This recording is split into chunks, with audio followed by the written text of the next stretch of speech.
కార్యకర్తలే దేవుళ్లుగా భావించేది ఒక తెలుగుదేశం పార్టీయేనని పార్టీ బలోపేతానికి అహర్నిశలో కృషి చేస్తున్న ప్రతి కార్యకర్తకు సముచిత స్థానం కల్పించేందుకు పార్టీ అధినేత రాష్ట్ర ముఖ్యమంత్రి నారా చంద్రబాబు నాయుడు ప్రత్యేక ఆలోచనతో ముందుకెళ్తున్నారని రాష్ట్ర సమాచార గృహ నిర్మాణ శాఖ మంత్రి కొలుసు పార్థసారథి పేర్కొన్నారు. రాజకీయాల్లో బడేటి అంటే ఒక బ్రాండ్ అని, అటువంటి కుటుంబానికి చెందిన ఏలూరు ఎమ్మెల్యే బడేటి చంటి సారథ్యంలో జిల్లాలో తెలుగుదేశం పార్టీ మరింత బలోపేతం అవుతుందని ఆయన ఆశాభావం వ్యక్తం చేశారు. ఏలూరుకు సమీపంలోని క్రాంతి కళ్యాణ మండపంలో శుక్రవారం జరిగిన కార్యక్రమంలో జిల్లా పార్టీ అధ్యక్షులు ఏలూరు ఎమ్మెల్యే బడేటి చంటి, ప్రధాన కార్యదర్శి జగ్గవరపు ముత్తారెడ్డితో పాటు మిగిలిన కార్యవర్గ సభ్యులతో మాజీ అధ్యక్షులు ఆప్కాప్ చైర్మన్ గన్ని వీరాంజనేయులు ప్రమాణ స్వీకారం చేయించారు. అంగరంగ వైభవంగా జరిగిన ఈ కార్యక్రమానికి రాష్ట్ర మంత్రి పార్థసారథి ముఖ్య అతిథిగా హాజరయ్యారు. తొలుత జిల్లా అధ్యక్షులు బడేటి చంటికి పలు ప్రాంతాల్లో అపూర్వ స్వాగతం లభించింది. సభా ప్రాంగణానికి చేరుకున్న ఆయనకు అభినందనలు తెలిపేందుకు నాయకులు, కార్యకర్తలు పోటీ పడడంతో అక్కడి సందడి వాతావరణం నెలకొంది. సభ ప్రారంభానికి ముందు టీడీపీ వ్యవస్థాపక అధ్యక్షులు, మాజీ ముఖ్యమంత్రి దివంగత ఎన్టీఆర్ విగ్రహానికి ఏలూరు ఎంపీ పుట్టా మహేష్ కుమార్, జిల్లా అధ్యక్షులు బడేటి చంటితో పాటు పలువురు ఎమ్మెల్యేలు, ప్రజా ప్రతినిధులు పూలమాలలు వేసి నివాళులర్పించారు. అనంతరం పార్టీ జాతీయ ప్రధాన కార్యదర్శి మంత్రి నారా లోకేష్ జన్మదినోత్సవం సందర్భంగా భారీ కేక్ను కట్ చేశారు. ఈ సందర్భంగా జరిగిన సభలో మంత్రి పార్థసారథి మాట్లాడుతూ అందరినీ ఏకతాటిపైకి తీసుకువెళ్లే విధంగా జిల్లా పార్టీ రథసారథి బడేటి చంటి పాటుపడాలని సూచించారు. అందుకు అందరూ బాధ్యతగా వ్యవహరించాల్సిన అవసరం కూడా ఉందని ఈ సందర్భంగా అభిప్రాయపడ్డారు. అప్పుడే పార్టీ అధినేత ముఖ్యమంత్రి చంద్రబాబు లక్ష్య సాధన దిశగా పార్టీని విజయపథంలో నడిపేందుకు శక్తియుక్తులు సరిపోతాయన్న ఆయన వైసీపీ చేస్తున్న కుయుక్తులను, విమర్శలను తిప్పికొట్టాలని పిలుపునిచ్చారు. ఏలూరు ఎంపీ పుట్టా మహేష్ కుమార్ మాట్లాడుతూ దేశంలో పటిష్టమైన సంస్థాగత నిర్మాణం ఉన్న పార్టీల్లో బీజేపీ మొదటి స్థానంలో ఉంటే ఆ తర్వాత తెలుగుదేశం పార్టీకే ఆ స్థాయిలో సంస్థాగతంగా మంచి బలం ఉందని చెప్పారు. రానున్న స్థానిక ఎన్నికల్లో విజయమే లక్ష్యంగా పార్టీ జిల్లా అధ్యక్షులు బడేటి చంటి సారథ్యంలో నూతన పార్టీ కార్యవర్గం పని చేయాలని ఆయన ఆకాంక్షించారు. జిల్లా పార్టీ అధ్యక్షులు ఏలూరు ఎమ్మెల్యే బడేటి చంటి మాట్లాడుతూ సమన్వయం, సమర్థత, సమాలోచనలతో తెలుగుదేశం పార్టీని ఏలూరు జిల్లాలో తిరుగులేని శక్తిగా నిలిపేందుకు అందరి సహకారంతో పాటు పడతానని పేర్కొన్నారు. ముఖ్యంగా పార్టీ కార్యకర్తల మనోభావాలు కాపాడే విధంగా అత్యంత నిబద్ధతతో ముందుకెళ్తానన్నారు.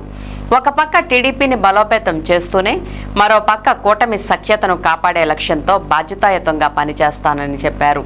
ఇదే క్రమంలో పార్టీ ప్రతిష్టను మరింత ఇనుమడింపజేసే దిశగా టీడీపీ నాయకులు, కార్యకర్తలు తమ శ్రమను కొనసాగించాలని ఈ సందర్భంగా ఆయన దిశానిర్దేశం చేశారు. దెందులూరు ఎమ్మెల్యే చింతమనేని ప్రభాకర్ మాట్లాడుతూ తెలుగుదేశం పార్టీ జెండాను తొలి నుండి మోస్తూ వచ్చిన వారికి భవిష్యత్తులో ప్రాధాన్యత కల్పించే దిశగా ఆలోచన చేయాలని సూచించారు. కూటమి అంటే టీడీపీ, బీజేపీ, జనసేన మాత్రమేనన్న ఆయన ఇతర పార్టీల వారెవరూ కాదంటూ నొక్కి వక్కాణించారు. ఏలూరు పార్లమెంటరీ కమిటీ విజయవంతమైన కమిటీగా క్రమశిక్షణతో ముందుకెళ్లాలని ఆయన ఆకాంక్షించారు. జిల్లా ప్రధాన కార్యదర్శి జగ్గవరపు ముత్తారెడ్డి మాట్లాడుతూ జిల్లాలో పార్టీ పటిష్టతకు తమ కమిటీ శక్తివంచన లేకుండా కృషి చేస్తుందని చెప్పారు. ఇంకా సభలో జోన్ 2 పరిశీలకులు మందలపు రవి, ఎమ్మెల్యేలు సొంగ రోషన్ కుమార్, పితాని సత్యనారాయణ, రాష్ట్ర మహిళల సహకార ఆర్థిక కార్పొరేషన్ చైర్పర్సన్ పీతల సుజాత తదితరులు మాట్లాడుతూ నూతన కమిటీకి అభినందనలు తెలుపుతూ భవిష్యత్తులో పార్టీకి మరిన్ని విజయాలు చేకూర్చే విధంగా చిత్తశుద్ధితో కృషి చేయాలని సూచించారు. అనంతరం మంత్రి, ఎంపీ, ఎమ్మెల్యేలు, ఇతర ప్రముఖులను జిల్లా పార్టీ అధ్యక్షులు బడేటి చంటి ఘనంగా సన్మానించారు. ఆ తర్వాత 7 నియోజకవర్గాల నుండి తరలివచ్చిన పార్టీ నాయకులు, కార్యకర్తలు భారీ గజమాలలు, దుస్సాలువాలు, పుష్పగుచ్చాలతో జిల్లా పార్టీ అధ్యక్షులు బడేటి చంటిని అభినందించారు. కార్యక్రమంలో మాజీ మంత్రి Maradani Rangarao, ZP chairperson Ganta Padmasri, Eluru mayor Sheikh Noorjahan, MLC Perabathula Rajasekhar, MLA Maddipati Venkataraju, మాజీ ఎమ్మెల్యేలు Ambikakrishna, Ganta Murali Ramakrishna, Tricor chairman Boragam Srinivas, RTC Vijayawada zone 2 chairman Reddy Appalanaidu, Eluru AMC chairman Mamillapalli Parthasarathi, ఇడా chairman Peddaboina Sivaprasad, Denduluru AMC chairman Garapati Ramaseetha, co-option సభ్యులు ఎస్ఎంఆర్ పెదబాబు, చోడే వెంకటరత్నం, పలువురు పార్టీ నాయకులు, పెద్ద ఎత్తున కార్యకర్తలు పాల్గొన్నారు.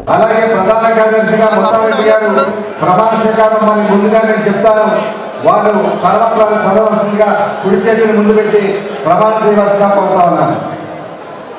తెలుగుదేశం పార్టీ ఆశయాలకు, పవిత్ర లక్ష్యాలకు కట్టుబడి ఉంటూ నిరంతరం పాటుపడుతూ నిస్వార్థంగా అవినీతి అక్రమాలకు పాల్పడకుండా దీక్షా దక్షతలతో అంకిత భావంతో తెలుగుదేశం ప్రతిష్టను ప్రతిపత్తిని పరిరక్షించేందుకు ఎల్లప్పుడూ కృషి చేస్తూ పార్టీ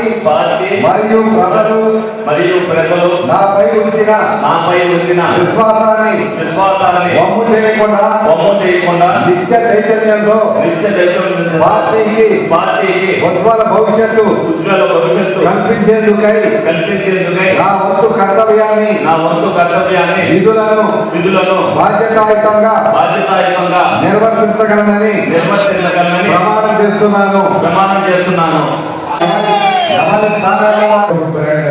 అట్లాగే బడ్జెట్ కూడా ఒక బ్రాండ్ ఈరోజు బడ్జెట్ గారి నాయకత్వంలో మన పార్టీ బలోపేత ఆధ్వర్యంలో వారి కార్యవర్గ నాయకత్వంలో ఎటువంటి సందేహం లేదని చెప్పేసి కూడా నేను భావిస్తున్నాను. ఈ సమావేశంలో మన ల్యాప్టాప్ చైర్మన్ గారి సేవలను కూడా మనం ఒకసారి గుర్తుంచుకోవాల్సిన అవసరం అని చెప్పేసి భావిస్తామండి. వారికి టికెట్ రాకపోయినా కూడా మనసులో ఎటువంటి బాధ పెట్టుకోకుండా మా అందరి విజయానికి చిత్తశుద్ధితో కృషి చేసిన వ్యక్తి ఆంజనేయ గారు చెప్పేసి నిర్ణయించడానికి మనం తెలుగుదేశం పార్టీలో ఎవరైతే చిత్తశుద్ధితో పనిచేస్తారో వారికి ఎప్పుడు కూడా మంచి అవకాశాలు అందిస్తాయనడానికి ఈరోజు మన ఆంజనేయ గారి కారణం అని చెప్పేసి కూడా నిర్ణయించడానికి మనం చేస్తామని మరి నాకు నారా చంద్రబాబు నాయుడు గారు, లోకేష్ గారు, అలాగే వీళ్ళందరి సహకారంతో నాకు ఈ బాధ్యతలు అప్పచెప్పారు. ఈ రోజు ప్రమాణ స్వీకారం సందర్భంగా మీ అందరికీ కొన్ని విషయాలు తెలియపరచాలనే ఉద్దేశంతోనే ముందుగానే మరి గన్నాంజనేయ గారు నాకు మైక్ ఇవ్వడం జరిగింది. అందరూ మాట్లాడడం అవసరం ముందుగానే ఇవ్వడం జరిగింది. డెఫినెట్గా ఏదైతే తెలుగుదేశం పార్టీ స్థాపించిన తర్వాత నందమూరి తారక రామారావు గారు ప్రజలందరికీ చేరువుగా తెలుగుదేశం పార్టీ కానీ నాయకులు కానీ ఏ విధంగా ఉంటున్నారనేది, అదేవిధంగా బడుగు బలహీన వర్గానికి తెలుగుదేశం పార్టీ ఏ విధంగా చేసిందనేది మనమందరం చూసాం. దానికి అనుగుణంగా మరి గౌరవనీయులు ముఖ్యమంత్రి చంద్రబాబు నాయుడు గారు తెలుగుదేశం పార్టీని ప్రజల్లోకి ఏ విధంగా తీసుకెళ్లారు, ఆంధ్రప్రదేశ్ని అగ్రగామిగా ఏ విధంగా నిలబెట్టారనేది మనందరం కూడా చూసాం. మరి భవిష్యత్ నాయకులు ఏదైతే నారా లోకేష్ గారు యువకాలం ద్వారా వాళ్ళ స్ఫూర్తిని నింపి 2024లో 1982 కంటే వాళ్ళు తాతగారు స్థాపించిన పార్టీకి అప్పుడు వచ్చిన సీట్ల కంటే, అప్పుడు వచ్చిన మెజార్టీ కంటే 2024లో మళ్ళీ తెలుగుదేశం పార్టీ ఏ విధంగా ఉంటుందనేది ప్రపంచవ్యాప్తంగా చూపించిన వ్యక్తి యువనేత లోకేష్ గారు. ఈ సందర్భంగా మనందరం కూడా తెలియజేసుకోవాలి. ఎప్పుడో నుంచి ఎన్నో ఏళ్ళ నుంచి ఆ రోజు నందమూరి తారక రామారావు గారు పార్టీ పెట్టినప్పటి నుంచి చాలా మంది వాళ్ళకు కూడా పార్టీలో ఉండి చాలా వరకు మన పార్టీని కాపాడుకుంటూ వచ్చాయి. మన టీడీపీ పార్టీలో ఇవాళ మీరు దేశంలో ఎక్కడైనా ఒక ఆర్గనైజ్డ్ పార్టీ ఉందని మీరు ఎక్కడైనా చూస్తే ఒకటి బీజేపీ ఆర్గనైజ్డ్ పార్టీ ఉంది. అది అయిపోయినాక దేశంలో ఒకటే ఇంకొక పార్టీ ఏదంటే అది ఒక టీడీపీ పార్టీ మాత్రమే ఉంది. చెట్టు చెదరకుండా కోటలను కలుసుకుని మీరందరూ కూడా సమన్వయం చేసుకుంటూ అన్ని ప్రశ్నించాలని తోసేసి పాపంతా ఆయన అని చెప్పకుండా సెక్రటరీ కానీ కార్యవర్గం కానీ మీ నియోజకవర్గాలకు సంబంధించినటువంటి బాధ్యతని మీరు కూడా కొంతవరకు పాలు పంచుకుంటూ సీనియర్లు అంటే గన్ని వేళానంద గారు ఆయన జిల్లా మీద చేసినటువంటి అనుభవం ఉంది. పార్టీ అధ్యక్షుల వారు, కార్యదర్శి వారు గుర్తుపెట్టుకోవాల్సినటువంటి అవసరం ఉంది. కొంతమంది కోవర్ట్లు వచ్చి పార్టీలో జాయిన్ అయ్యారు. వాళ్ళు ఎప్పుడు ఉంటారో, ఎప్పుడు పోతారో, ఏమవుతారో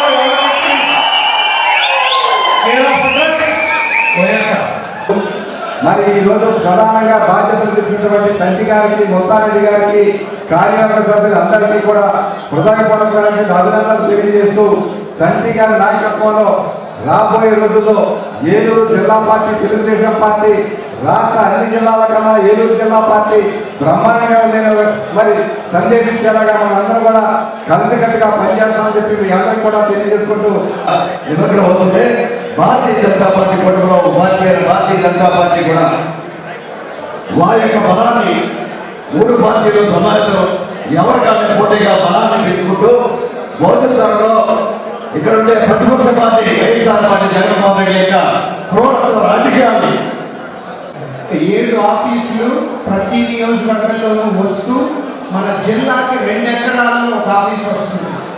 ఏలూరు జిల్లాకి ఏలూరులోనే ఒక 2 ఎకరాల్లో జిల్లా ఆఫీస్ కట్టబోతున్నాం. మొత్తం ఇదంతా కూడా జిల్లా ప్రెసిడెంట్ భుజాల మీద ఉంది.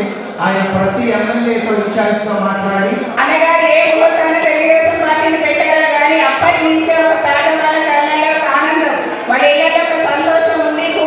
కూడా ఇవ్వాలనే ఉద్దేశంతో తెలుగుదేశం పార్టీని ఆనాడు స్థాపించడం జరిగింది.